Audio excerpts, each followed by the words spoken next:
So, without further ado, please welcome the Mayor of Boston, running for a second term, Michelle Wu.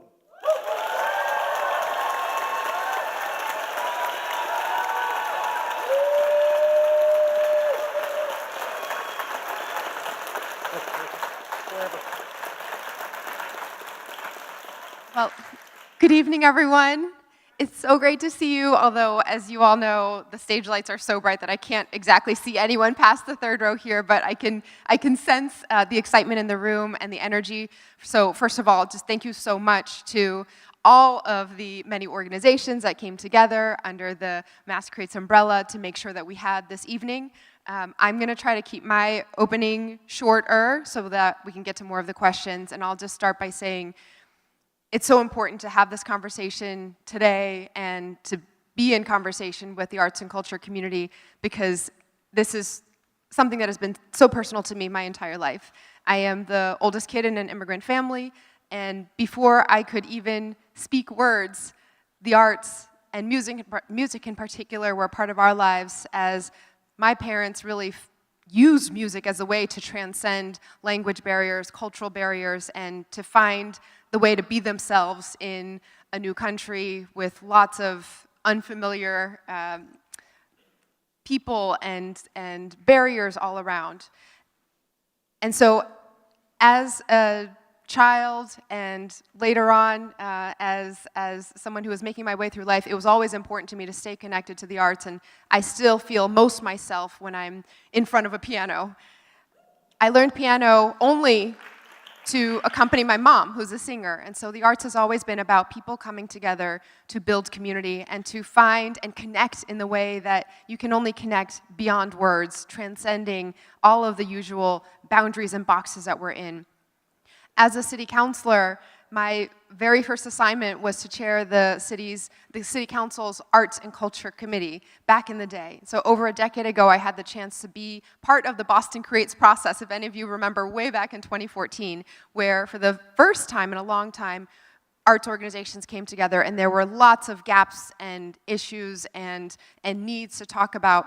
And I'm so excited and proud that so many years later, many of the issues are still major issues we have to tackle, but the relationships and the ecosystem is so much closer knit and put through action, and that muscle having been built every single day.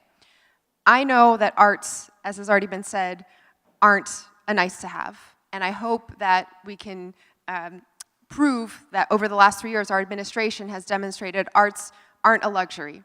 It's infrastructure, it's workforce, it's our economy, it's community, it's healing, it's how to deliver every other issue that we're working on. So I'm proud that we have invested more in the arts than any other administration. We put $26 million into arts organizations, individual artists, trying to fight and halt the tide of displacement with preserving spaces like Humphrey Street Studios or Charlestown rehearsal spaces, or relocating artists to 55 Morrissey while 290 North Beacon in Alston Brighton is underway. Everywhere possible, we're trying to make it so that everyone has arts access.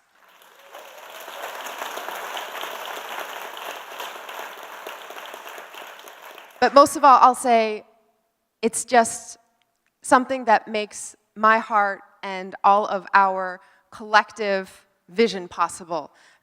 From the Shakespeare on the Common last night, where I was with my family, to all of the various organizations and the many ways that we are building community throughout the city through the arts. The thing that I'm most proud of is that for the first time ever, we as an administration have made it possible to partner with arts organizations and make it so that every single child growing up in the city of Boston has free access, no questions asked, no worry about financial barriers, to our cultural institutions, museums throughout the city. There's a lot more work to do, but I'm so excited that we get to work on all these issues together. All right, well, let's get started. First of all, Company One had some water in here for us, so it was very nice of them. Well, you mentioned where you were last night. What was one of the last most impactful Boston arts experiences you had? I'm still not quite over the part terror, part glee, part just I've accomplished all I needed to accomplish being on stage with the Boston Pops for Rhapsody in Blue. That is a highlight of my life, I think, forever. And that, in some ways, was a real transformation for how I have thought about the connection between arts as an individual practice, right? For me, playing piano has always been something that I do quietly by myself when I need to decompress or when I feel something I need to express.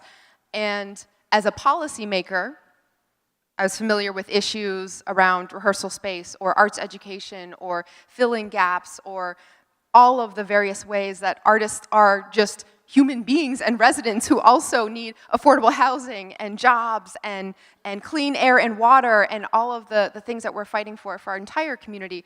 But to connect the actual dots, that we can proudly wear all of our hats and that arts is also a way to unlock and share the very core of who you are was an experience that I certainly will never forget. Let's get to some of the nitty-gritty of that. How do you define a successful arts and culture sector? So I think we are well underway. I would say, one, that there is a core of confidence and convenience for artists and creatives where the basic necessities don't become the barriers that are weighing on everyone's minds. We have affordable housing, we have rehearsal and production space, we have the organizational connections and access where our largest institutional organizations are integrated and just as connected and investing in our grassroots and neighborhood organizations and vice versa. We also, of course, in Boston, always want to be the champions and the winners, as we are. And so to know that we are, in some ways, playing on a national or global scale in terms of what we are sharing with the world. Just yesterday, we announced that Boston was invited to join the World Culture Cities Forum. So we've become the 6th American city to be part of that global compact, really prioritizing arts and culture access. And with new programs like Unmonument, which is telling the stories of who we are in a way that reflects everyone and challenging all of us to think about where we've been as a city and where we're going, or the very first ever Boston Public Art Triennial that we have launched. There are ways that we're now connected to movements and actions happening in cities around the world. This is a moment that is incredibly dark and challenging, right? There's no hiding that what's happening at the federal level, the gutting of funding for the NEA, for all the various ways that we're holding together our community and creativity and innovation, that is something that we are having to figure out how to survive through for at least the foreseeable future. But a thriving arts ecosystem and cultural sector is in fact the way to deliver that resilience, inspiration, and action on all of the other issues that we need as well. We'll return to the space issues and the funding issues. How will you keep yourself accountable to the vision you just articulated? We have put out a Boston anti-displacement plan, for example, that includes specific metrics that will be measured, and arts is a part of that as well. We have also ensured that as we've been reorienting the planning and development functions within the city to really prioritize community-led planning, that arts is firmly in the same spaces. We have a planning advisory council that was the first step to getting all of our city departments oriented around how to define what the vision and the needs of our community are and then build towards that rather than react to every for-profit proposal that was put before the city. And so embedding arts alongside housing, small businesses, environment and climate, transportation, all at the same table has been really important. And so metrics can include how are we doing with stabilizing arts spaces, or how are we, unfortunately, tracking arts displacement that's happening? How are we, what are the numbers when it comes to arts events being permitted through the city? How long is it taking to permit each of those events? And we've been trying to speed that up with various reforms that we put in place as well. And then overall, the health of our arts and culture sector, as I'm sure I'm going to keep saying throughout the night, is going to be tied to every other metric around how we make Boston a home for everyone. What does housing affordability look like overall? What does safety and community safety show us? how many retail storefronts are activated, what does foot traffic and public transportation access look like. We need to make sure that we're not just siloing and checking the box on one space. Of the issues you just talked about, what is rising to be the paramount issue as you see it right now? Within the arts sector or overall? Within the arts sector. What I hear about with the most urgency and often desperation is the risk of displacement of artists and creatives, right? That is a space issue, it's an affordability issue, and it's also just resource issue overall, and we've been trying to plug the gaps in all of those areas. So for the first time ever, the city, using our federal recovery funds, thought very intentionally, not just to give out 10,000 very, very small grants to make sure everybody got something and we could have as many ribbon cuttings as possible or as many announcements as possible, but to really dig down deep and say, we're going to have to make some hard choices, but if we believe that arts and culture really are infrastructure, then let's build that infrastructure in a sustainable way. So $7 million went to 11 organizations for deep, deep investments in a first-time ever program. Organizations like the Veronica Robles Cultural Center, or BAMS Fest, POW Arts Center, Jean Apollon, Artistic Expressions, a representation of who we are as a city, but really thinking about how we don't just put Band-Aids on situations, but ensure that we can help every organization that is part of that infrastructure put down roots and then be a platform for the next organization and the next. You were just talking about embedding the arts within your administration. The Arts and Culture Cabinet position has been vacant for 8 months. Are you committed to filling the position? Oh, absolutely. We're in a very active search process now. And so the first set of steps was convening members of the arts community and to have listening sessions around what that role should entail, actually crafting a job description directly from community feedback, and then working with a search firm who we're still working with now to source those applications and resumes. So call is still out, and work our way through so that we really get this right. Some of the feedback I've heard is a concern about the weight that the arts chief within your administration would have. Do they have the same heft as other administration officials and cabinet officials? How do you see them integrated in your cabinet? Yeah, our cabinet is the most diverse and representative, I'm proud to say, that has been seen in any mayoral administration, not just in the backgrounds represented among the leaders who are at the table, but also in the ways in which different issues are being intertwined with each other. So we have multiple ongoing collaborations across various cabinets. There are 3 that are cabinet-wide, meaning we have a particular focus where there's a planning advisory council that cuts across every single cabinet. We have a children's cabinet or children's council where we focus particularly on youth and family issues, and then we have a climate council that does the same, focused on sustainability and climate action. Arts is embedded across all of these areas and every policy issue that we have. So when the new chief of arts and culture is hired, they should hit the ground running doing what? So the good, I mean, what I can say is that my answer is actually not just from my own head, but because we've had these listening sessions, I've heard loud and clear that what our arts and culture sector expects is that they'll hit the ground running with presence and visibility, that is a really important part of the job. He'll hit the ground running with the big, moving forward on the big challenges like facilities and space and funding, and trying to make sure that our development process affirms and supports arts and culture spaces being rooted in Boston rather than ends up displacing more. And that this role will also handle sometimes what can feel like small issues that can add up really quickly. Right? How do we make it so that arts permitting or permitting for arts events, especially in public spaces, is not about running around having to collect paperwork from different departments and agencies. We're undergoing a permitting overhaul in general. That was a big one here, yeah.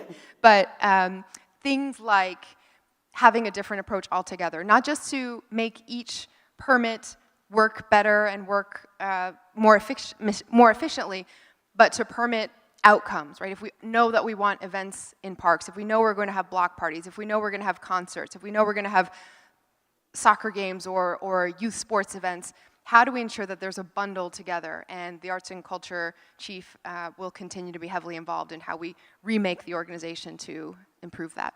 Before we move on to funding and resource allocation, there was one question I saw that I thought I really appreciated for its John F. Kennedy-esqueness. Where can artists show up and be of service to you? It's just such a depressing and discouraging time in general. So I would say that right now, if you let yourself fully absorb the seriousness of every news headline that comes across our phones or TV or wherever your social media feeds, there is an instinct to say, I'm gonna just withdraw, and I'm so turned off by the nastiness in politics, in current events, in the bad news coming from everywhere, that I'm just gonna try to do my thing and survive. And what I hope the city of Boston's legacy represents for the world is that we have always been a place, especially in times of challenge, or especially when there's an injustice that is glaring, to actually stand up and say, we're going to push past survival into envisioning how we redefine the public good and what our future should look like. We need that inspiration. We need that creativity. And most of all, we need that faith in our future and in the capacity of our community to not just figure out how to survive, but to really build a community that can collectively thrive. So I guess my biggest ask for this crowd here and for all of our artists and creatives is, we need you to push us beyond survival. We need the inspiration to have the courage to dream, even right now when it feels like survival in and of itself and not moving backwards. It takes everything just to kind of claim your ground. But I am determined that Boston will continue to be a city that refuses to back down, right? Not to kings, not to bullies, not to people who want to take us backward. But the arts are absolutely critical to providing the fuel and the momentum and the care that can keep us moving forward. The highest percentage of our questions submitted pertain to funding and resource allocation. You mentioned some of the funding that you were able to do. A lot of that came from the ARPA funds to the tune of about $25 million. That funding is gone now. It came out of course, the COVID pandemic. What is your plan for investing in the sector going forward? Yeah. So I do want to point out though, and use this as a chance to give a shout out and thanks to the Boston City Council as well.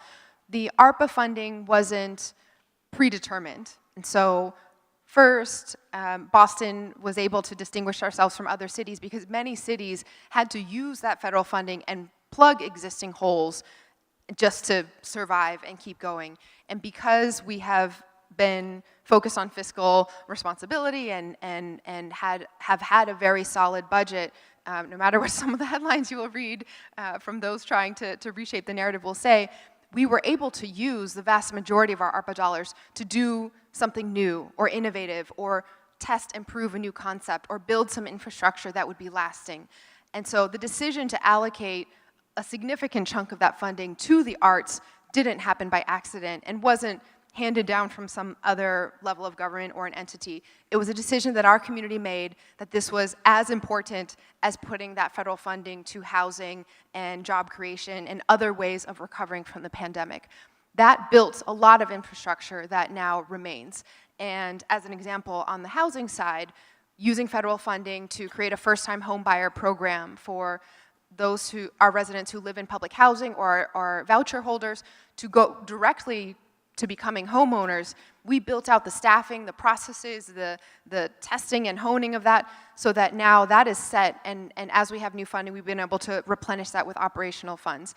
Some other programs we've had, for example, our hospitals commit their community mitigation funds to keep going. We're looking to pilot agreements with our large universities and hospitals as well. Are arts organizations part of that? So I want to clarify this because it's been a point of confusion.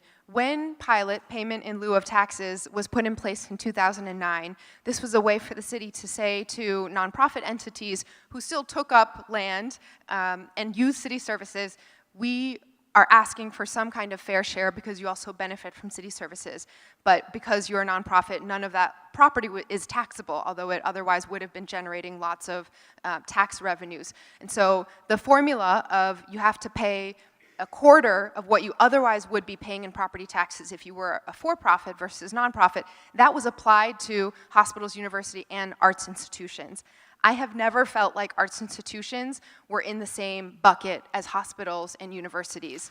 And so what we have done instead is not removed an obligation for partnership, but removed the direct ask in that way of our arts and culture institutions, recognizing that most major cities, certainly most global culturally focused cities, give to their arts organizations instead of put their hand out and ask for their arts organizations to contribute back, that we now have a Boston Family Days partnership with those same institutions. Again, free access to every single child growing up in Boston and their families, and so that has been one way where we're deepening the partnership, but changing the parameters of the ask of the financial contribution. Just so we both know, we have about 5 minutes left, and we're moving fast on this, so I want to get to a few other major issues. Of course, a lot of artists and arts organizations within this city have lost funds and funding because of executive orders by the White House, especially with the loss of NEA and NEH funding. To what extent will the city address the loss of federal funds organizations and individuals have experienced as a result of cuts directed by the White House? It is a time unlike any other, and we have been standing strong, and even not too many months ago, stood with Congresswoman Presley, who's fighting the good fight to protect our museums and to make sure that cultural institutions that are under the glare of trying to roll back DEI and any focus on communities who are different from who this federal administration believes should survive and thrive in our community. We have gone to court now multiple times. I think we're involved in 6 different lawsuits with the Trump administration. Issues like protecting research and funding, grant funding, but also being clear that when they award funding for a continuum of care to address housing insecurity, which affects everyone in our community, including the arts and culture sector, that those funds cannot be conditioned on being anti-DEI, anti-LGBTQ community. We will not back down from serving our trans community members and any community members who need city services, as we have done for a very long time. And so we're going to stand strong that in every way the city government is continuing to provide services. We are moving forward, not backward, on who we are as a city and who is included. And when it comes to the loss of funding and program in particular, we've been trying to, again, through different partnerships like Boston Family Days or other ways where our Boston Public Schools can partner with organizations, or our cultural grants can help fill in some of the gaps, or we are directly contracting out public and city events like activation of City Hall Plaza to help fill in some of the gaps. We are doubling down on our investment. We have also heard, like you have heard from your survey, that displacement is an epic issue in the city. Out of necessity, artists are moving to Lowell, Fitchburg, Lynn, and Providence. What is your plan to ensure artists have affordable, creative spaces across the city? We're talking about studios, theaters, rehearsal spaces is a huge one. The first step is that we need to make sure we're not losing ground. And so I'm very grateful that there have been a number of buildings or communities that have been stabilized and kept in place. I named a couple of them earlier, including just a 10-minute walk down the street here to the Humphrey Street Studios.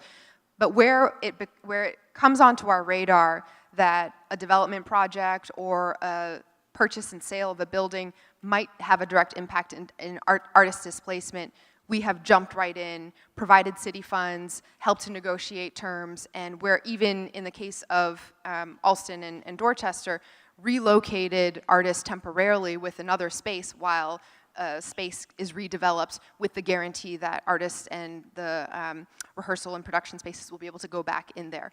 And then we have to figure out how we actually get to what we need. So through the development process, through Article 80, we've been really pushing for arts, cultural and civic spaces to be included and to be guaranteed to be first in the phases of development. We're also looking into zoning that would have affirmative cultural zoning embedded so that as we zone right now for net zero emissions, or as we zone for affordability or open space, arts and cultural uses should be part of how we set the basic rules for development and growth as well. And then it's also about making sure that there are the right workforce and job opportunities. So strengthening the employers, strengthening pipelines. I see folks who are affiliated with our Boston Arts Academy also right here, and our cultural districts in the city right here in the audience. The more that we can support artists and creatives, even from when they're in elementary school and high school, into these pathways, the more we're developing a base for talent and workforce to then attract the employers and the major businesses, arts businesses, to come and locate their headquarters here. That is our time for the Q&A. Would you like your full 5 minutes for the closing or one more question? It's up to you. Okay, let's do one more question, then Okay. I'll take a minute. It's good because we had a lot of questions about education. There's been a substantial investment by the City of Boston to hire more arts teachers in the BPS, especially to meet Mass Core arts requirements. With education emergency relief funding over and federal funding disappearing, what is your plan to ensure every student, regardless of which school they attend, continues to have access to quality, sequential, in-school arts education? Yes. So wherever possible, we are embedding this into the basic expectations of every school community with the access to new spaces. If anyone has seen the Josiah Quincy Upper School and the Boston Arts Academy, two of our most recently redeveloped Boston Public Schools, it is breathtaking to see their black box theaters and basically all of the spaces within BAA devoted to the arts. And so as we develop every new space, the ed specs that we've put in place to define what our new projects will include as a baseline have arts and culture built right into that, rehearsal spaces, performance spaces, et cetera. We also are, as has already been mentioned, making sure that the staffing and workforce in terms of our educators are supported and there. And then there are places where partnerships can help supplement this as well. So Long Long, for example, and his foundation has now added several piano labs throughout the district. There are partnerships with some of our organizations across the city who come in and do workshops or have a direct involvement in the curriculum at the elementary school level and up throughout the city. Everywhere possible, we want the entire city to be the classroom for our students. We want them to know that growing up in Boston means learning how to ride a bike, knowing how to swim, being involved in the arts, getting to play whatever sports you want to be involved in, getting your hands dirty and being involved in the dirt and nature and growing things. That's part of our Connect, Learn, and Explore initiative, that you get your learning in the classroom and we're going to satisfy all the academic rigor and keep going on early college and career and expanding the literacy curriculum that we have in place. But arts is a critical part, pillar of that education, both in the classroom but also with the opportunities that will supplement it. I think we have a moment for a close. We have 2 minutes. 2 minutes for closing remarks. Oh, great. So, well, thank you so much, Jared, for all that you do and for being part of this tonight. Thank you, everyone, for taking the time to be here. I know, as I said, it's not an easy moment in our country's history, and all of the pressures that are on our families are in some ways felt and condensed even more through our arts and culture sector. You all are the platform, the foundation, the beating heart of how we bring people together, how we transcend the various boundaries and divisions that so many are trying to impose on and between our communities. And it's been just a delight and an honor and truly humbling to be able to be part of an administration and a community that is so devoted to making sure that each and every person can access the arts. This is deeply personal for me, and I am here to thank you for holding us accountable to that, because we have a lot more work to do. So I respectfully ask for your vote September 9th in the prelim and in November. We need to make sure that Boston continues to lead the country in being a home for everyone and being that proof point and the beacon where communities everywhere need inspiration and need proof of what's possible. If we put all these pieces in place, keeping artists in our community, providing opportunities for everyone to connect with the arts, making sure that we're from housing to childcare to jobs and open space, that we are connecting the dots everywhere, Boston will continue to be the safest major city in the country, the greenest city, the most family-friendly city, and therefore the city that is truly a home for everyone. So thank you for all that you do. Michelle Wu, thank you so much.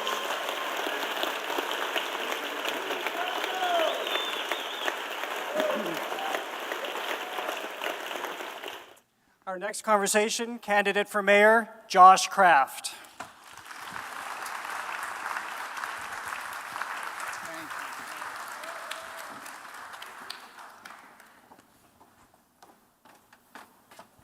Thanks, Jared. Thank you for having me. So if you'd like, you have 5 minutes for opening remarks. Okay, thank you.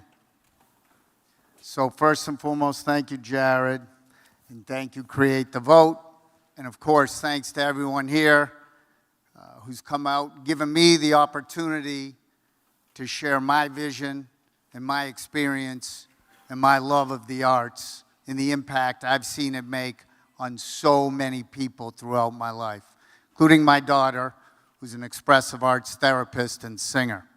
So 35 years ago, I made a conscious decision not to go to work in my family business. And I've spent those 35 years working in and around the neighborhoods of Boston and Chelsea. 30 of those years were with Boys and Girls Clubs of Boston. I started with them as an outreach worker with kids struggling in middle school that lived in public housing. I ended that 30 years, those were my first 2 years, ended the 30 years as 12 years as president and CEO. I also spent time in between as a club director. And in those leadership roles, club director and of course president and CEO, myself and all the great folks I got to work with, we always made the arts and the celebration of culture a priority. Throughout all of our work, we were able to work with so many great partners across the city to provide access to opportunity to so many kids in our buildings and their families, whether it was the Boston Ballet, whether it was Commonwealth Shakespeare, whether it was the Music and Youth Initiative, or, believe it or not, the Big Apple Circus, which reached so many kids that were tough to reach. In addition, we had monthly cultural nights at the club, sharing culture, brought in speakers from different cultures to speak to kids, building bridges. And in addition, we had access to take kids places they'd never been. Overseas, theater, BSO, so many other places. And I remember one story in particular, a young man struggling in many ways came up to me one day, and he said, "Josh, today's our anniversary." And I said, "Oh, what anniversary is that?" I was waiting for a punchline. And the anniversary was, a year previous, I had taken him and other kids to the Nutcracker Suite. And this is a kid who struggled. And right there is the power of arts and the impact it makes. And as mayor, my and our administration will always focus on the arts and culture. One of the first things we will do is work with the Mass Cultural Council to designate Blue Hill Ave from Mattapan Square to Dudley Street, the Blue Hill Ave Corridor Arts and Cultural Corridor. And it'll be a celebration of the impact and history of the Black diaspora in our city through arts, all forms of arts, painting, sculpture, textiles, clothing, and of course food, as well as artists, lofts, and colonies. In addition, inspired by my daughter, I guess, but also by the need for mental health support for so many kids, we will also initiate a program, Art Heals Boston. And we'll bring art therapy anywhere and everywhere. Of course, in our schools, it's in our policy about mental health services across our schools, but also to organizations across the city. And we'll do this through public-private partnership, working with private donors across our city. Because in the end, the power of arts is unequivocally one of the most powerful, transformative things we can provide for anyone in our community. And I thank you for this opportunity tonight. Sure. It's unopened. I got it. Thank you, sir. So just to get a sense of your own personal investment in the arts, what's the last best Boston arts experience you had? The last best Boston arts experience I had was the ICA, and there was a couple of performing arts exhibits that definitely did what they were supposed to with me. They definitely caught me by surprise. What's your go-to art experience? My go-to art experience, well, I would say reading, but I know it's sort of an art experience, but my go-to art experience would probably be listening to music, all kinds of music, including my daughter's music. Are there venues in Boston that you go to seek that out? Yeah, well, when she performs, when she's in town, I go to those venues. And when I was younger, I used to go to venues and hear music around, of course, it's no longer there, the Channel, and then and a few other, the Orpheum as well. So how do you define a successful arts and culture sector? A successful arts and culture sector is a sector that is open and inclusive of every single person. Because people, and the key to that is safety. People need to feel safe expressing themselves artistically, but also people need to feel safe sharing about their culture, their passion for their culture, and again, their passion for their arts.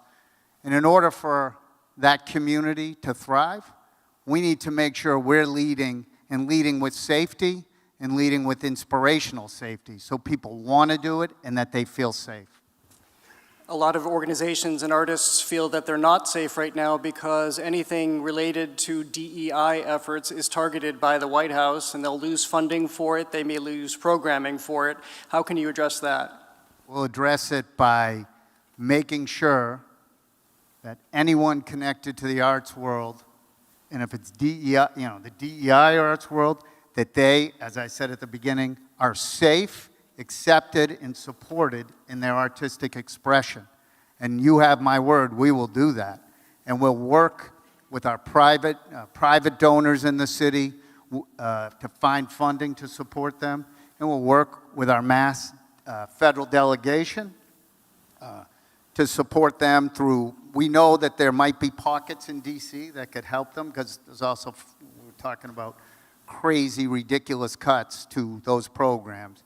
And I will work hard with private foundations, private philanthropy, and the organizations themselves.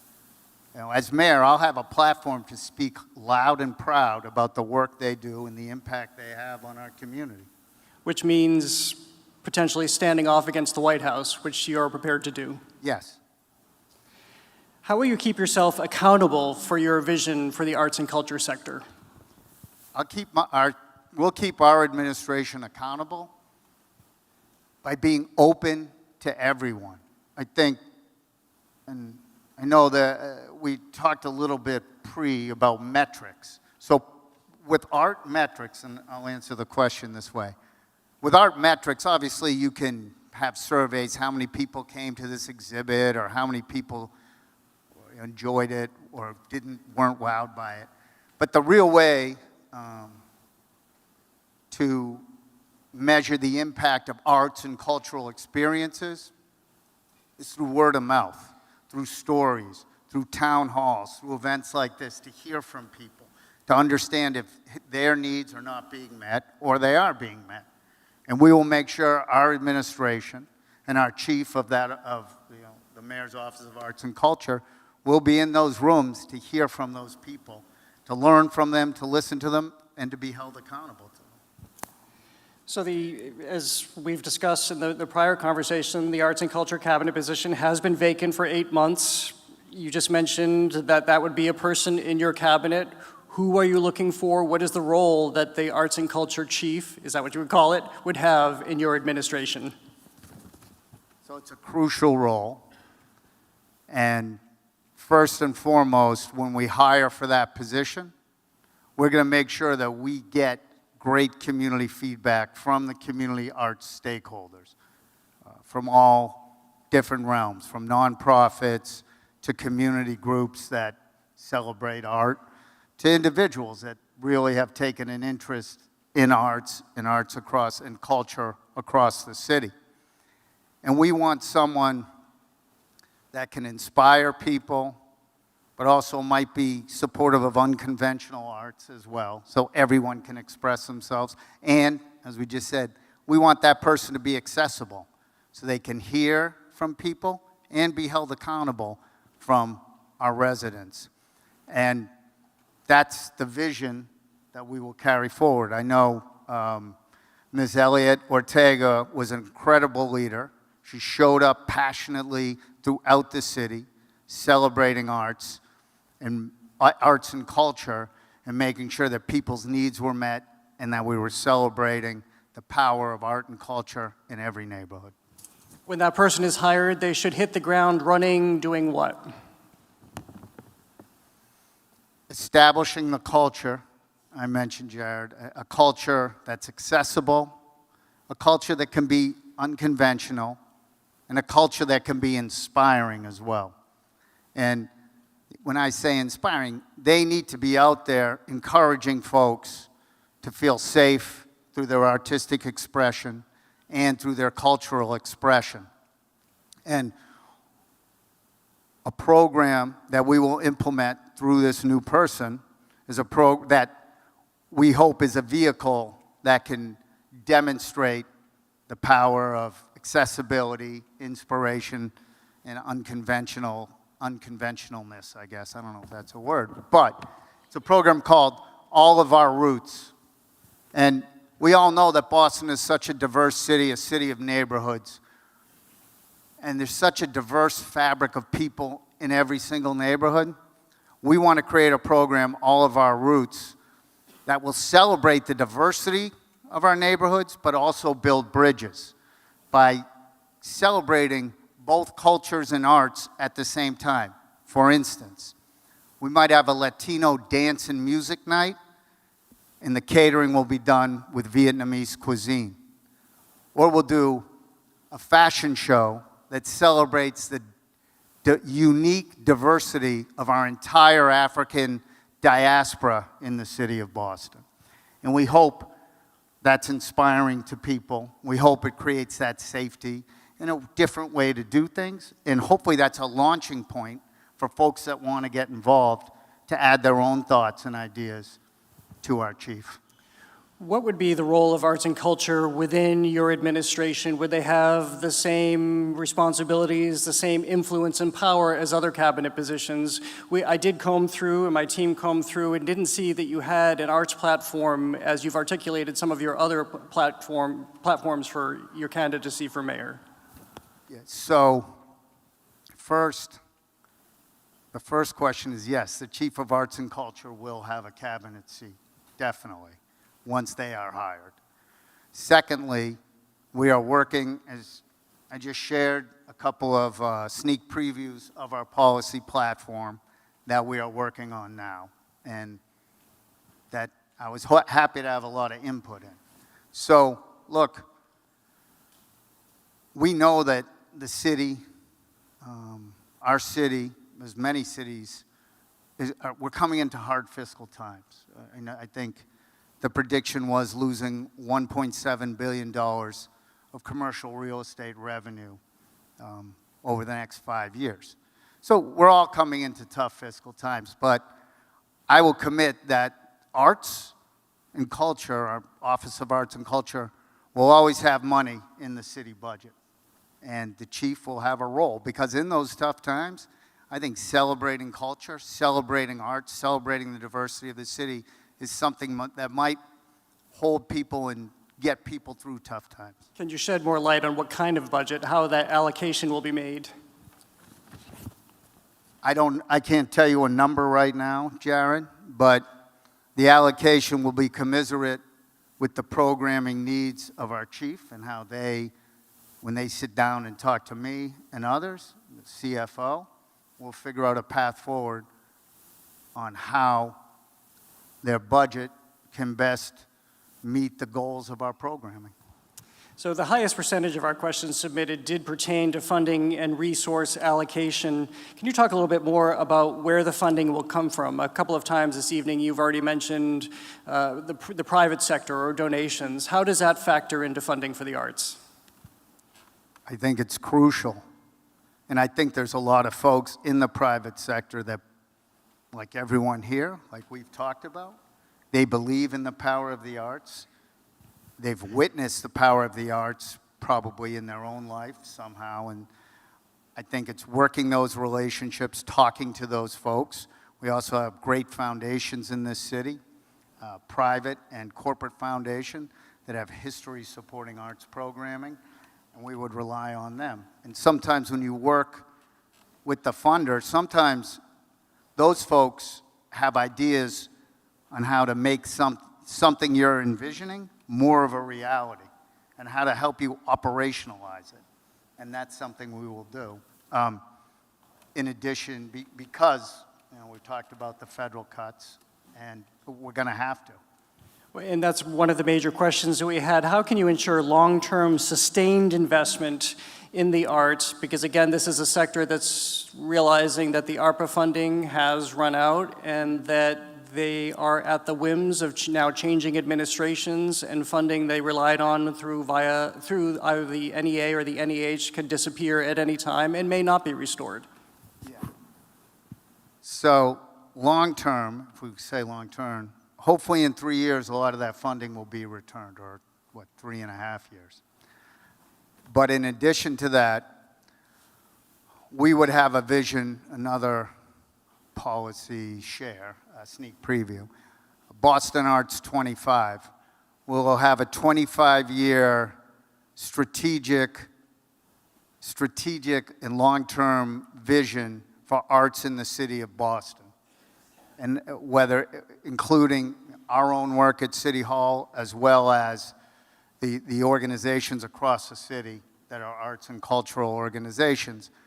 And we'll work together through Boston Arts 25, figuring out ways we can best work with and serve our residents, find unique funding streams, even maybe it's revenue through selling items that are made and so on, but also the long-term vision, how we fit into our city and how we can all work together and thrive as a city.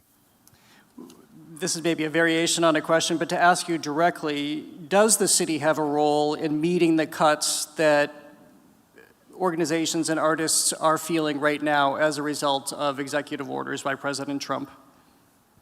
I think the role we need to play is supporting our arts and culture institutions in the city in tough times. And until I get into office, I don't have a specific plan, I have an idea. It's working with them, finding ways to support them financially, but also finding ways to be an ambassador for them and share what they're doing, share how they've impacted whatever it is, families, older folks, young kids, and get their message out as best we can and actually create that public-private partnership with the city and support them through 3 years, hopefully. Moving on to another, this was the second highest issue that people wanted to see addressed after funding, and that is artist displacement and the loss of creative spaces. As I've mentioned, out of necessity, artists are moving to Lowell, Fitchburg, Lynn, and Providence. What is your plan to ensure artists have affordable creative spaces across the city? We're talking about studios, theaters, rehearsal spaces. I think one person put it very succinctly when they wrote, "How can we be Boston artists if we can't afford to live and work in Boston?" And again, as a city, we need to celebrate our artists. But as we all know, displacement is a real issue for artists, for residents, for small businesses. And first and foremost, we need to create more housing. We need to get more housing built for everyone.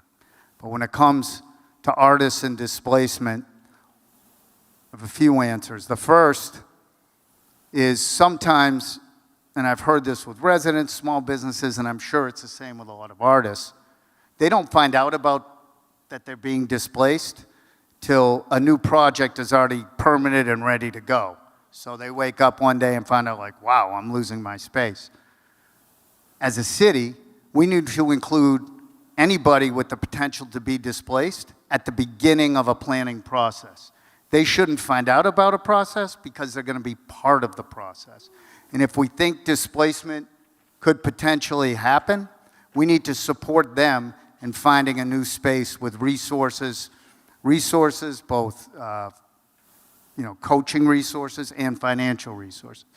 Lastly, in our housing plan, we have a program, we call it opt-in rent control, where if a landlord agrees to keep their rents at minimal increases over a 10-year period, they get a tax rebate and a renter gets an affordable rent.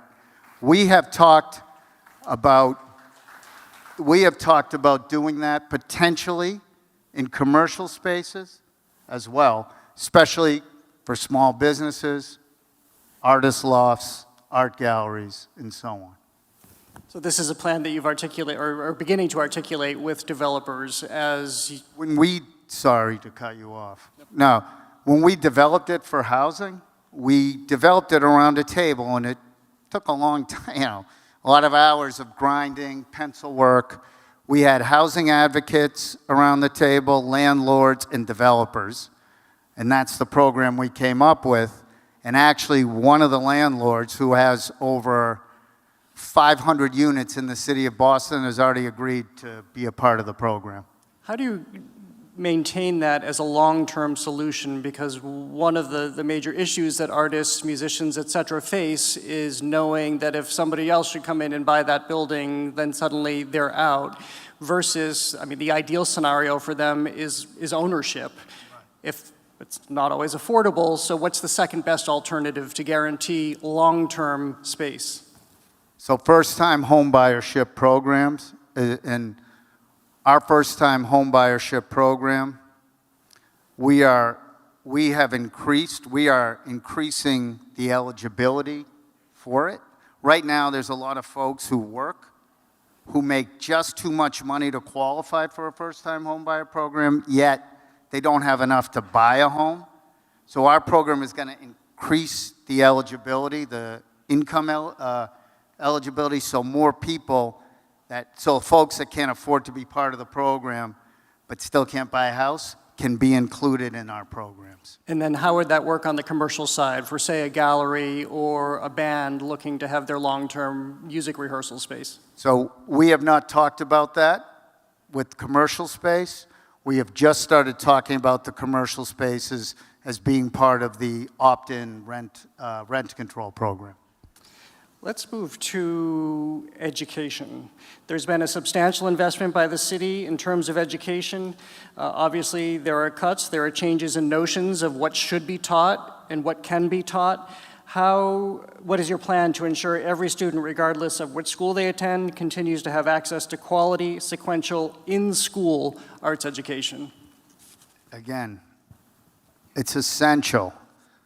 The arts, a kid might be cool. We all know the stories. I don't have to tell this crowd. Kid who's quiet. As my daughter says, the arts give people a way to express themselves that they can't do with words. And we all know young kids in school, or I can remember hundreds of kids I worked with, quiet, reserved, but then you saw them, whether it was drawing, working in ceramics, working on a wheel, a potter's wheel, actually performing in a theatrical production, and it wakes kids up. It inspires them. And to me, the power of that is just as powerful as the power of math or English. So we need to make sure we will continue to invest in the arts and arts education in our schools. In addition, as I mentioned earlier, through my many years at Boys and Girls Club, we didn't have all the answers. And there's a great group of nonprofits out in this community, arts-based, in Boston and greater Boston, frankly. And we need to find ways to structurally get them into the schools to help impact and inspire our kids. Speaking of nonprofits, I want to give you an opportunity to address something Michelle Wu said as well, which was her plan for pilot programs. Again, to remind people, I'm sure this audience knows well, but it's payment in lieu of taxes for nonprofits. How do you see that going forward? Well, I would go back to what we talked about a few minutes ago, Jared. We're coming into tough fiscal times, and I think we need to look hard at the pilot programs and figure out ways to increase revenue for the city through them. So what does that mean? Increase revenue, talk to them about increasing, raising the cap on the pilot.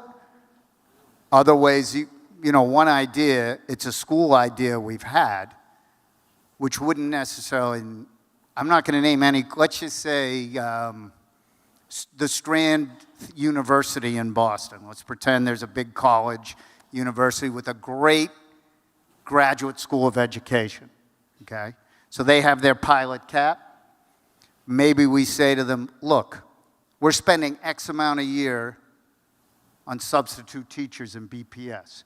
What if you give us 100 of your students to be a year-long, it's probably more than that, but you do it with other schools, a year-long or 2-year-long substitute teacher corps, and then we save the money on the back end, and then you got me. So. We have how many minutes for a closing remark? We have 5 minutes. Would you like another question, or would you like your 5 minutes for closing remarks? I'll tell you what, you can do one more question, then the closing remarks won't be 5 minutes. Okay. Another major issue, this hits a lot of organizations. How will you ease the burden of permitting on arts organizations, especially small arts organizations? So another one of our policies that is actually very close to being published is our small business policy. And part of our small business policy is a one-stop shopping, permitting, and licensing program for small businesses. Because right now, they go in on this day to get their permit, then they need a license to do XYZ. They can't get it for 6 weeks, and it's at another department. So we are going to create a one-stop shopping program for small businesses, small nonprofits, and that includes arts programs as well. And in your estimation, what does that do for them to close that loop? Because right now, you're a small business, Jared. You get your permit here, but you still can't open because you need this license over here. But you can't get it for 6, 7 weeks. So you can't open, but you're still paying your lease. You're paying your monthly note, and you're losing money. And we want to get them up and running as fast as possible because the small businesses are the heartbeat of our neighborhoods. All right. We now have 3 minutes for closing remarks. Quick close. So look, as everyone knows, I grew up on the mean streets of Chestnut Hill, okay? But my mother of blessed memory always told us, your best day, your worst day is most people's best day. So you make sure that targeted groups and marginalized groups are not only safe and protected, but they always have access to opportunity. Because in that way, that is the only way you will build true equity in community. And she always talked about the Jewish concept, repair the world. You don't have to finish the work, but in my mother's nice words, but you sure as hell can't ignore the work. And she also, and this works into art, she also took us everywhere. Opera, symphony, art museums, and it was hard when you're a kid. But we learned, and she said, look, this isn't about what you're seeing. You're seeing so much more. You're seeing history in front of you. You're learning about that time period, whether it's on the stage, on a wall, or a sculpture. And everybody should have that opportunity, everybody. And that's something I'll hold with me every single day at City Hall, and as well as my mother's memory. So thank you all. Have a great night. Josh Kraft, thank you so much.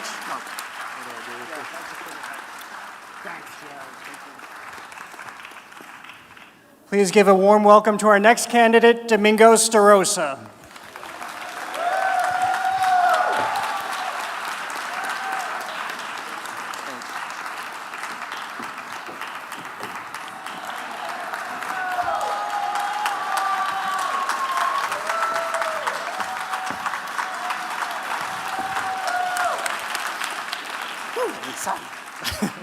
So you have 5 minutes for your opening remarks. You can stand, sit, however you want to deliver. I'm going to stand. As you know, my name is Domingos DaRosa. It gives me great privilege to stand in front of you, my neighbors. I'm very excited, so give me a minute, right? Because I like to live in the moment. We were in the back listening to Eminem for a quick minute to get to, you know. As a kid, I sat in that audience and never thought I'd be standing up here, but it gives me joy to know that you folks came out not only to support the process, but to also come and listen to someone like myself who has always been looked at as less than, not having the tools or not having the funding or not having the support, but you stuck around, you didn't leave. I appreciate that. My name is Domingos DaRosa. I'm 47 years old. I came to the States at the age of 10 months. My parents came to Boston because of the American dream, and that dream was owning a home. Didn't start off like that. It was very tough for my mom and my dad because they didn't speak the language. So I was an interpreter. By the time I was 5, I was interpreting all good things. But what I learned at that young age was the fact that others actually cared because we were immigrants. And when I mean others, my Puerto Rican neighbors, my Irish neighbors, my Italian neighbors. I lived on Dudley Street, so we were very diverse. I'd never seen what they call the racism in Boston till I became an adult. So over the years, growing up on Dudley Street, learning about the city, and coming to an age where I can give back, say it was about 11, 12, we started cleaning up empty lots all through Roxbury and Dorchester. Then I came to find out why they were empty. White flights of Boston.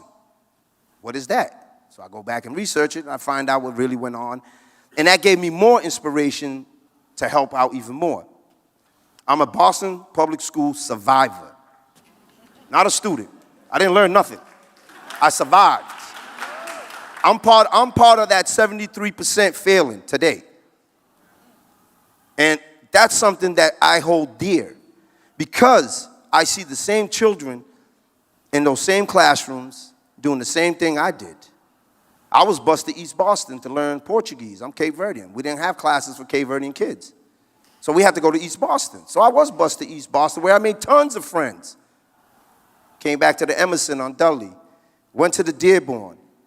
Finally winded up at Madison Park because at that time, Madison, as today, was known as one of the schools that no one wanted to go to. No one told me coming out of Madison I could have been a tradesman making 70 grand a year in the 90s. What I was told was, you're gonna wind up on one of these street corners, either selling drugs, get killed, or wind up in jail. I beat the odds. I met a gentleman by the name of Johnny Dawson who used to run the Marshall Community Center, and he says, I've never seen a kid so enthusiastic about swimming. I said, Coach, this is all I had. I grew up in the Mason pool. All we had was a pool. We swam all winter because black kids don't swim. Go figure, right?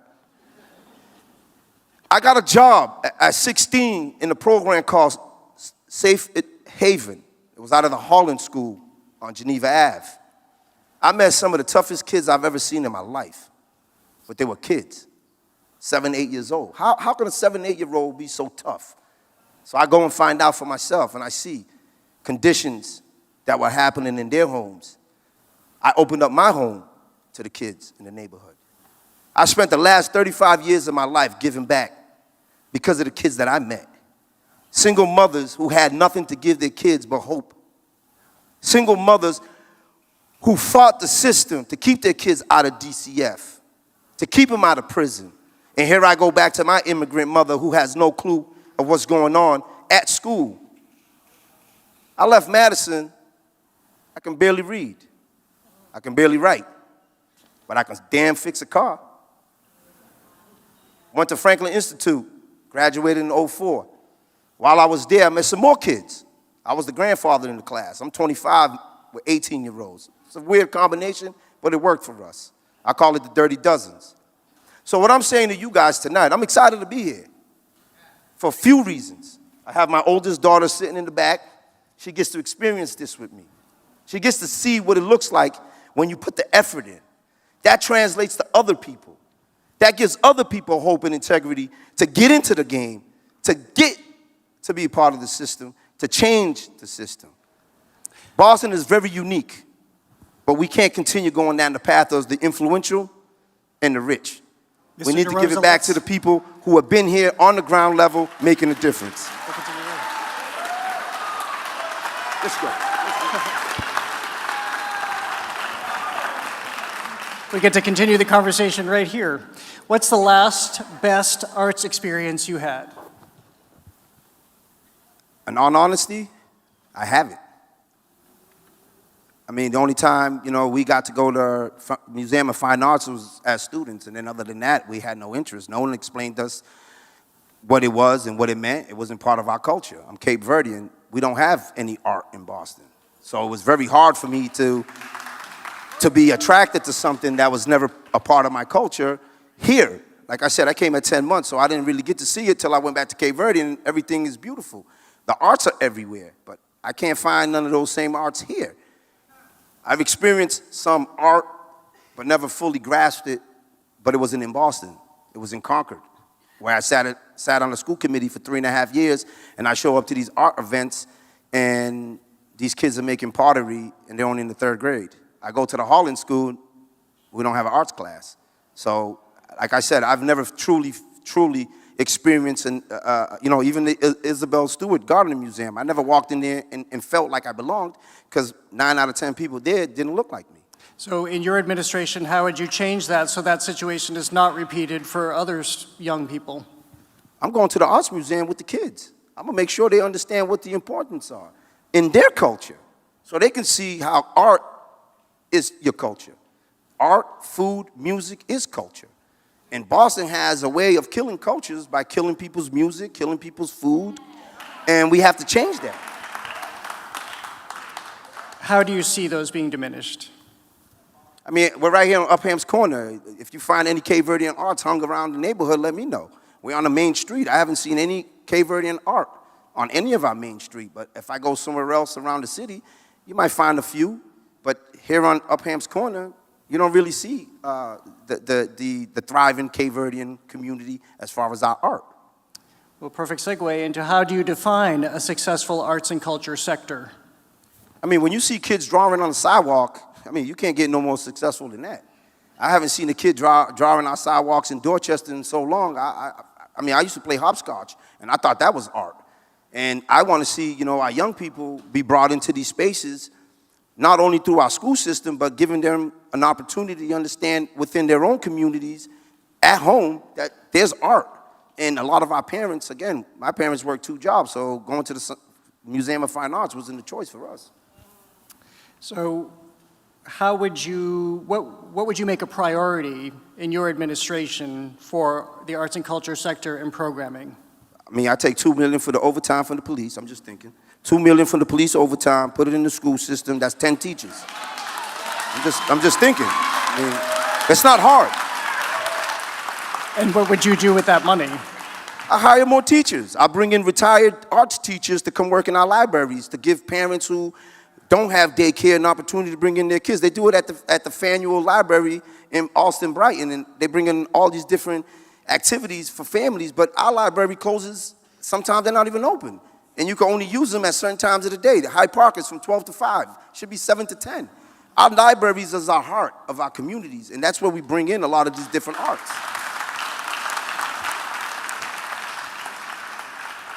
Would you have an arts and culture cabinet position within your administration? There is one now, but that position has been vacant for about 8 months. As the mayor has said, she plans to rehire someone. How would you look at that position? I mean, it's been vacant for 7 months. How much planning do you need? I'm just saying, I mean, we have some of the greatest institutes right here in the city. Listen, Sidewalk Sam, Anybody know Sidewalk Sam? If you know Sidewalk Sam, put your hand up. Yeah, I know Sidewalk Sam. He was a great artist. And those are the kind of things that we need to do. We find people within our own community. We don't need to go outside the city to keep bringing people in from other places. We got tons of talented people here. So you would have an arts and culture chief? Oh, that and some. I mean, again, it all intertwines with different communities. We have to have more than just one person in a position, because then it becomes, if I'm sick or if I'm out on vacation, how do we continue a conversation if the person leading the conversation might not be as interested in as the conversation? So for me, it's about having more hands on the table to keep the table together so we can expand. Each community should have its own chief of art and culture, because every community, there's 23 communities in Boston, and there's 1,000,001 sub-communities. And each of these communities need to have some type of input in how we go about keeping our arts alive. As we've talked about this evening, the highest level of concern in terms of the questions we received was about funding and resource allocation. You just gave us some insight into your funding for the sector, but what is your plan for investing in the sector? How would you do it? I just told you, $100 million in police overtime. We're gonna take a lot of that. Simple. Like, why do we, again, the city budgeted for $48.5 million for the police overtime. It's not a contractual agreement. So we continue, we budgeted for $48.5 million and we're at $104 million. And we continue to increase that year after year after year after year. I don't need 6 cops sitting on mass and cash. I need 6 teachers in our schools teaching art.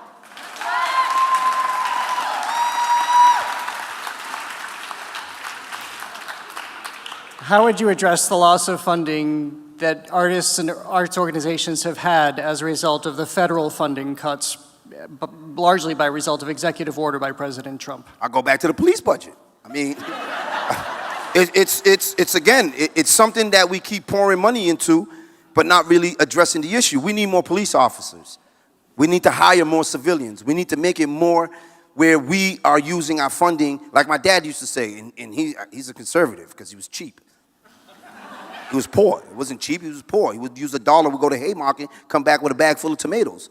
This is what we need to do. We're spending $6 billion as a city, and we're failing most of our schools. We're closing schools. We're taking away human programs. Our elders are dying for services, but they got to go to City Hall to get it. Why can't they just go to the library and get the same services without having to travel to City Hall? The money's there. We just got to do an audit and make sure that we put the money to the places we want it versus where people want to. Again, $100 million for White Stadium. We gave them a plan for $30 million and saved 70. What's the problem? So how do you canvass the organizations that have lost those funds? How do you have an understanding of what artists and organizations are facing right now?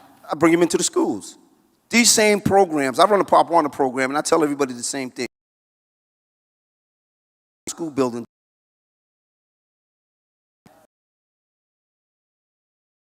Services to our family in all parts of the city. So we have all these different organizations looking for a home. If we can remove some of their costs as far as operation and bring them into the city and keep them within our city buildings, it helps them thrive. But what we do is we push people out. And then we say, oh, we only have X amount of dollars, but then at the back end of it, 17 years as a chapter leader for SEIU BCYF as a chapter president, I watched them cut budgets to put more money in the police budget.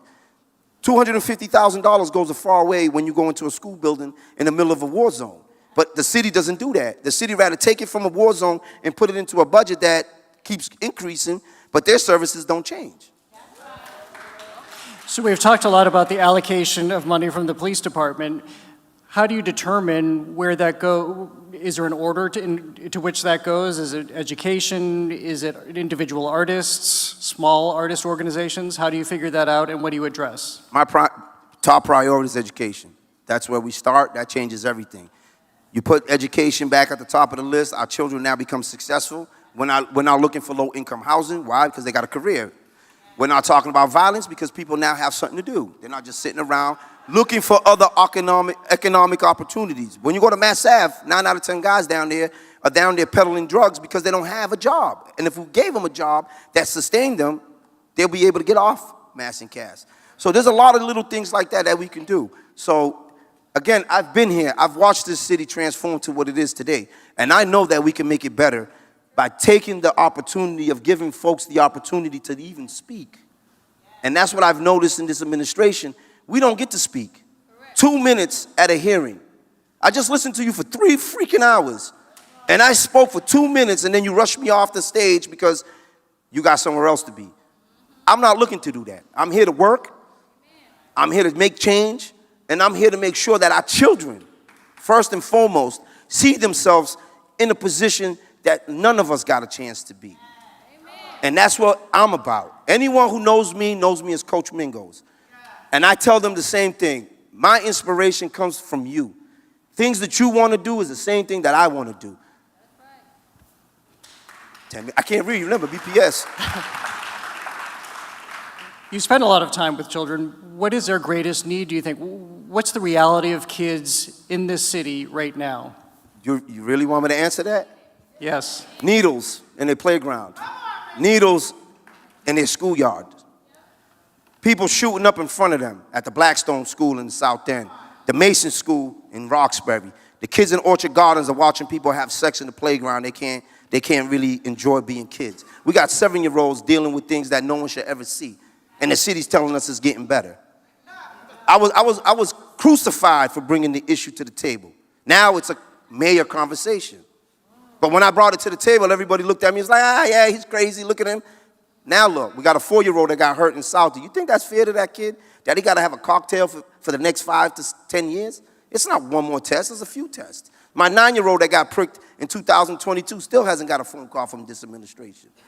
He don't want to play football. His mother won't let him come to the park because she's terrified of what will happen to him and his brother. Is that what you want for any kid? Do you think I want to get a 3 o'clock phone call like I used to, that your son is stretched out at BMC and we need someone to identify him? Yeah, that's what I used to get for a long time. I got tired of it, so I told the parents, listen, put him in sports. We ain't got no sports in BPS. There's no football at Madison. Anybody know that? It's been over 10 years. East Boston and Southie hasn't played a game in 2 years. They had a 100-year tradition that's gone. So this is the things that we're killing as a city.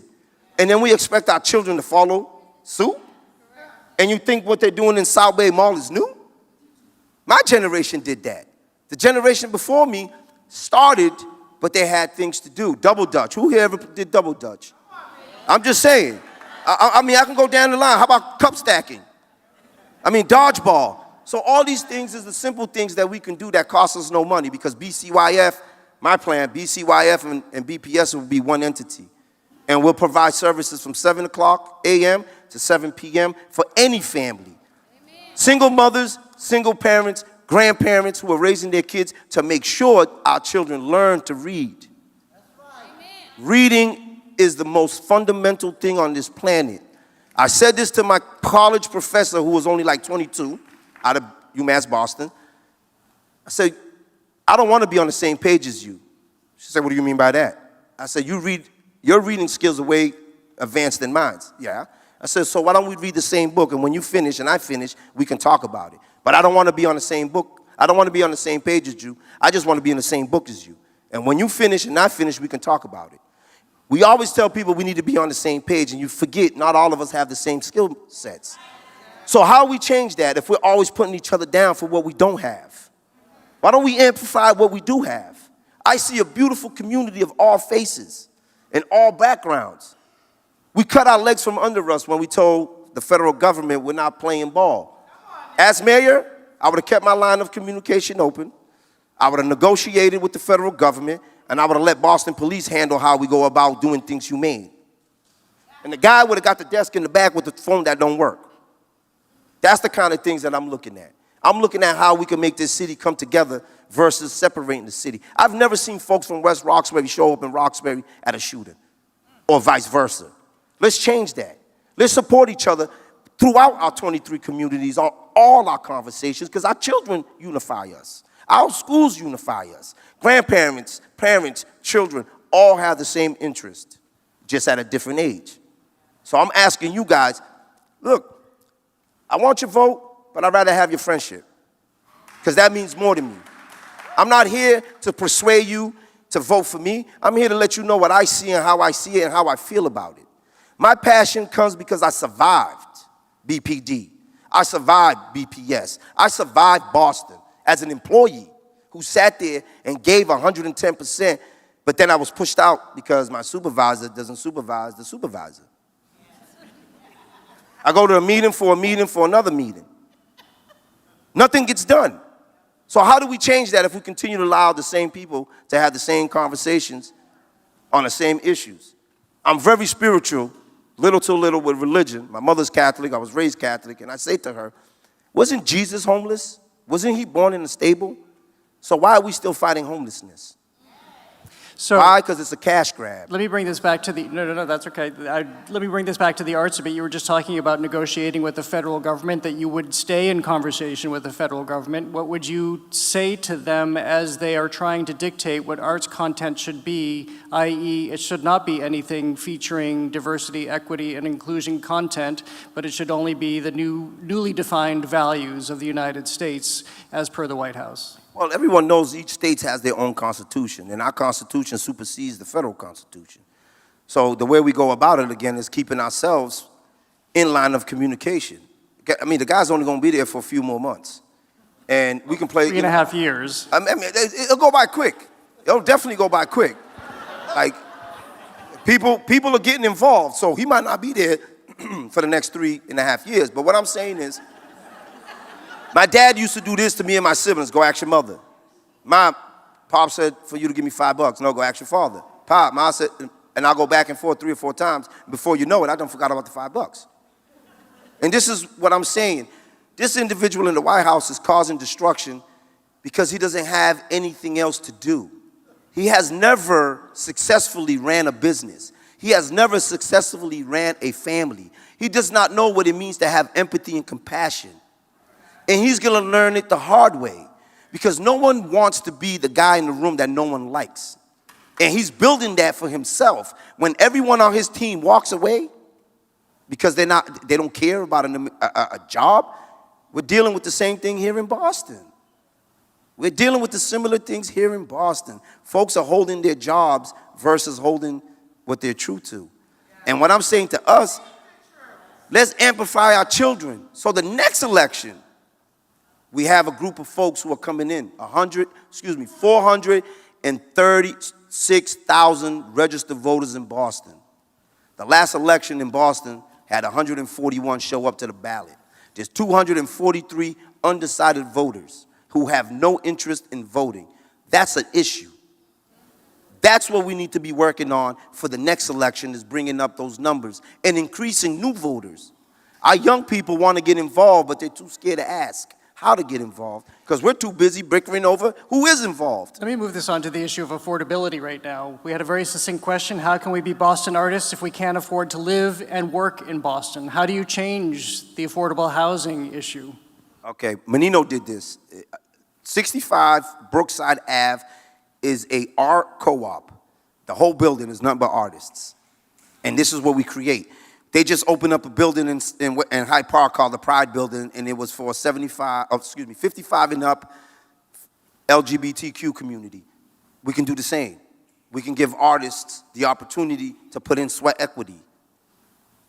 They did it in the South End with Mel King. He turned in some of those buildings into co-ops, and the people who lived there put in the sweat equity. We need to get back to giving people the opportunity to do sweat equity. Not all of us are going to be able to have a down payment, but I guarantee you, some of us can come in and put some sheetrock up, paint, scrape, you name it, but we got to give people the opportunity by creating those scenarios. And that's not what's happening here in Boston because the developers are coming in and kicking people out. Let's stay on this issue and the lack of space that artists have for rehearsal for theater, for band practice, for rehearsal studios. How do you make that affordable and also make sure that it's not taken away from them at the whim of a change of ownership? The Grover School has an auditorium. Madison Park has the music building that's not being used. The Timothy has an auditorium. The Dearborn has an auditorium. So giving access to city buildings without asking for a permit. I've had the city tell us we can't clean the schoolyard without a permit. We need to give people access to our city buildings so they can further their programs. And like I said, 7 to 7 for the schools, 7 to 10 for outside entities who want to come into our buildings to use our space to increase their capacities. Like I said, I run a Pop Warner program. I have 4 schools within walking distance, but BPS won't allow me in the building to talk to one kid because it'll change the way they go about seeing themselves. Arts, sports, culture, all come together. You know, I'm at the Celtics game. The guy next to me is pale as paper, but he's giving me high fives. Why? Because we're Celtics fans. I'm at the Bruins game, and I'm the only black guy in the area. But I'm a hockey fan. I played hockey for Madison. And these are the things that we got to go back to. It brings people together. There's too much division in Boston. We need to stop multiplying our thoughts to increase the way that we go about supporting programs who are going to benefit the city. I think that's our time. Would you like another question, or I'll give you the same it's up option to as y'all. other, or would you like to have 5 Audience question? Well, no, we're not doing audience questions because they submitted them prior. So you can either continue our conversation or you have 5 minutes for closing. We can talk. I like to talk. So I want to go back to what you were addressing about the voter apathy. How do you turn that around, that we have so many disinterested voters in the city? I mean, I hear it all the time. Mingos, I'm so happy you're running. I'm going to vote. I met a guy, 60-something years old. He's never voted in his life. He says, you're running for mayor? He looked at me. I had my work clothes on. He's like, you're running for mayor? I showed him the flyer. He was like, oh, you're running for mayor? I said, would you vote? He says, oh, my God, someone that looks like me, someone that sees my pain. And that's how we increase the conversation, is by not only allowing the ones who are influential and have the money, but also allowing the ones who want to make change. People who are in this audience are here because they want to make change. And that's what we need. We can't continue to allow folks to dictate how we move a city because of where they're coming from or what they bring with them. I'm just an average guy. And anyone who knows me will tell you, in the middle of traffic, you got a flat, I'm going to help you. You need gas, I'm going to get you gas. You need something that you don't have access to and I can find out for you, that's what I do. Because I see my parents struggle trying to figure out how to navigate a country that 9 out of 10 people didn't understand the language. You could speak Cape Verdean to someone, if they didn't understand you, how they help you. We can give children simple earbuds with a translator that the teacher can still teach in English, and he's listening to his or her language. We have the technology. We were told we can't get laptops, and all of a sudden, COVID hit, everybody got a laptop. I'm just saying. We're running around the city talking about we want to electrify the city, but we don't have the power grid. We just sold off our power station in Southie, turned it into condos. One in Charlestown's gone, so now we're getting electric from Canada. Little things like that is the conversations I like to have because it matters. I do construction, and when the inspector comes in and fails my electrician because he didn't put a 200-amp box, not knowing that was going to be an electric stove, those are things that I talk about. Same with first-time home ownership. 3-year certificate, I can't save 50 grand in 3 years. That's impossible. Let's make it 6 years. Give people an opportunity to save money. Also, use the same voucher system, right? Because you can only save $2,000. And for folks that don't know, when you're on a voucher system, you can't save more than 2 grand. If you save more than 2 grand, your rent goes up and they take whatever extra you have. So let's take that certificate and bring it to your case manager and say, hey, look, I'm trying to buy a house. Here's my certificate. Okay, we increased that from $2,000 to $20,000.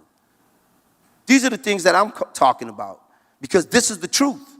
When you talk to someone who's on subsidy, they'll tell you that. I can't buy a house because I can't save the money. Why can't you save the money? They only allow me to save 2 grand because that's their truth.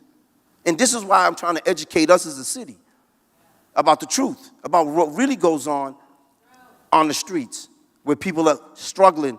You can't go to South Bay and sit down as a senior. They got rid of the little seating area. I'm watching senior citizens kick over the carriage to sit on while they wait for their ride. Meanwhile, we got two liquor stores within walking distance. This is what I'm talking about. I don't need 37 new liquor licenses. I need 37 new teachers. This is where my passion is. My passion is for us to increase how we conduct ourselves for the next generation. And may I just ask on that point, final question. You've talked about a lot of ills in the city. Why do you stay here? My parents. My father had no education. Smartest man I've ever met. And I used to tease him. I said, Dan, you know how to count. Because I went to the store with $10. You knew exactly what I came back with. And if it was missing a cent, he knew it. My dad worked his tail off. He came from Cape Verde in 72, 73. He had an unfortunate incident in '81. We lost him for about 4.5 to 5 years to the incarceration system, the prison system, where I became more street knowledge. I got to find out what it really looks like to be a kid in Boston. I traveled all over the city. I went to school in East Boston, so I didn't really get on the bus. I stayed out there and swam at the Umana in the Parish Street pool. And watching this man work his tail off to the last minute gave me the will to do more, because he couldn't do more because he couldn't read. I had to fill out bank slips. I'm 7 years old filling out bank slips. I had to read letters. I had to make sure, again, H. DeRosa is his name. That's what he signed. And, you know, we watch movies, people putting X's on paper, and you laugh at it because you're like, what? And then you come find out your dad can't sign his name either. So I talk about that because he's the reason why I'm able to stay in Boston.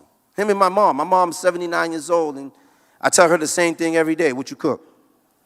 I'm coming over to eat. Because I watched him struggle.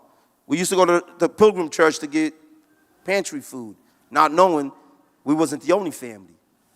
So folks who want to be in Boston are here because they want to see their family succeed. They come here because there was a place where you can buy a 3-family home and your family can live together. My dad was on the first, my sister's on the second. I lived on the third with my, at that time, my girlfriend and my 2 kids. So I'm asking us to be mindful on how we go about conducting ourselves when we see people walking up and down our streets and their conditions. The old lady collecting cans, she's a nice lady. Just get to know her. Domingos DaRosa, thank you. That's our time for this evening. Thank You you so much for being here.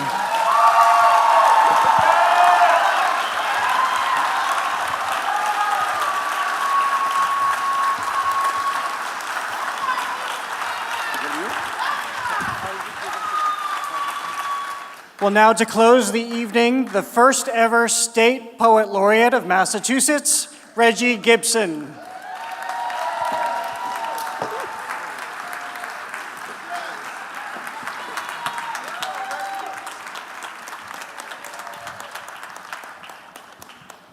Oh, man, this is great to be here with all of my fellow artists, people who are those who help ennoble this human beast that tells us that we are more than just meat.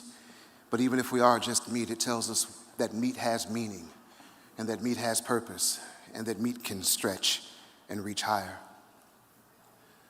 All this city is a stage upon which we engage to play our parts in this melodramatic sitcom that is often life in this city of Boston, this place we often get lost in the spaces between its smile and its frowns, its triumphs and its traps. This place where we, hapless hacks, unwittingly script out every bit of its action. Action. Enter the bottomless procession of bottoms, trotting around downtown, their donkeys' heads braying, praying to convince us that they've got the status of stallions. Enter the battalions of rapscallions, those ill-eyed Iagos who, like witches around a bubbling cauldron, concoct a poison to pour into the ear and the mind. You won't be here long before you find yourself humming along to that infectious song sang to you by a throng of laugh-hearted Falstaffian wretches, each one of them beer-bellied and jostily jowled like Daddy Christmas. And there's no way you can miss the young, lean, and hungry-looking 20-somethings. I mean, they spent way too much time in wardrobe for that. Dig them waiting in the wings, rehearsing their monologues, bragging about how they're gonna hog the scene the moment they get their cue. Do a walk-through or run-through, check the mezzanine Juliet up there, musing on longingly about some skinny-jeaned Romeo. That emo, screamo kid over there in the corner, bedecked in black with a rather sizable id on the shoulder. Usually his mood is brewed.